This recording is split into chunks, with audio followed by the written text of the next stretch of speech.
বন্ধুরা, এই মুহূর্তে ঘটলো একটি ভয়ঙ্কর পথ দুর্ঘটনা। বিয়ে বাড়ি থেকে আসার সময় লরির ধাক্কায় মারা গেল সঙ্গে সঙ্গে 5 জন।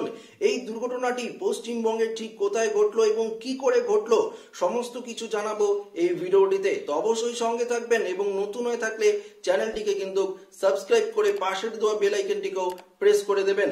বন্ধুরা, গতকাল রাত 10টা নাগাদ পুরুলিয়ার বারাকর রাজ্য সড়কের কাছেই এই দুর্ঘটনাটি ঘটলো। একটি লরি বেপরোয়া গতিবেগে এসে একটি টোটোকে ধাক্কা মারে। টোটোর মধ্যে থাকা 5 জনের সঙ্গে সঙ্গে ঘটনাস্থলে মৃত্যু হয়। সেখানে 3 জন ছিলেন মহিলা এবং 2 জন ছিলেন পুরুষ।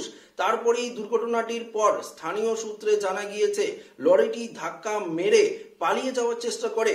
তারপর স্থানীয়রা সেই লরিটিকে ধরার চেষ্টা করে।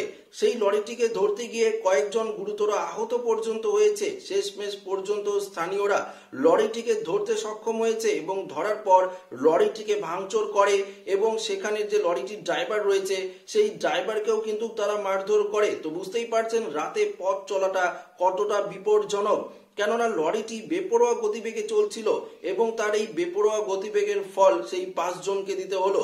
সঙ্গে সঙ্গেই সেই যে টোটোটিতে ধাক্কা মারে টোটোটি দুমড়ে মুচড়ে যায় এবং মুচড়ে গিয়ে সেখানে যে 5 জন ছিল 5 জনের স্পট ডেথ হয়ে যায়। সেই স্থানীয় সূত্রে জানা গিয়েছে তাদেরকে আর বাঁচার কোনো সম্ভাবনা নেই। তাদেরকে স্থানীয় হাসপাতালে নিয়ে যাওয়া হলেও তাদের ডাক্তার তাদের মৃত বলে ঘোষণা করে। তো বুঝতেই পারছেন যখন আপনারা রাত চলবেন, অর্থাৎ রাতে যখন আপনারা পথে বেরোবেন বা কোথাও যাবেন 9টা-10টার পর, তখন আপনারা অবশ্যই একটু সাবধানতা অবলম্বন করে চলবেন, কারণ এই ধরনের দুর্ঘটনার কবলে কিন্তু আপনারাও পড়তে পারেন।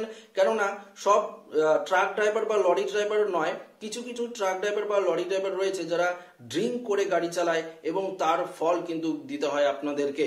তো অবশ্যই আপনারা একটু সতর্কতা অবলম্বন করে চলবেন। এই ভিডিওটি সবার জন্যই উদ্দেশ্যেই বানানো হয়েছে যাতে সবাই একটু সতর্কতা অবলম্বন করে চলেন। বাড়ি থেকে যদি রাতে বেরোন বা দিনেই বেরোন, যখনই বেরোন আপনারা রাস্তায় বেরোলে অবশ্যই একটু পথঘাট দেখে চলবেন। কেননা এই যে লরির যে ড্রাইভারগুলো রয়েছে, বিশেষ করে ড্রাম্পার থেকে শুরু করে আরো যে বিভিন্ন লরি রয়েছে, সেগুলোর যে স্পিড সেগুলো কিন্তু বেপরোয়া গতিবেগে চলে, তার ফল কিন্তু আপনাদেরকে দিতে হয়। ইতিমধ্যেই যে ঘটনাটি ঘটেছে তো বুঝতেই পারছেন পুরুলিয়ার যে বারাকর রাজ্য সড়কের কাছেই দুর্ঘটনাটি ঘটেছে, তাদের উপর দিয়ে এখন কি চলছে। তো আশা করি আপডেটটি প্রত্যেকের ভালো লেগেছে। ভিডিওটি ভালো লাগলে লাইক করে বন্ধুদের সাথে শেয়ার করবেন। নতুন হয়ে থাকলে চ্যানেলটিকে সাবস্ক্রাইব করে নেবেন। দেখা হবে পরবর্তী ভিডিওটিতে। সুস্থ থাকবেন, ভালো থাকবেন, ধন্যবাদ।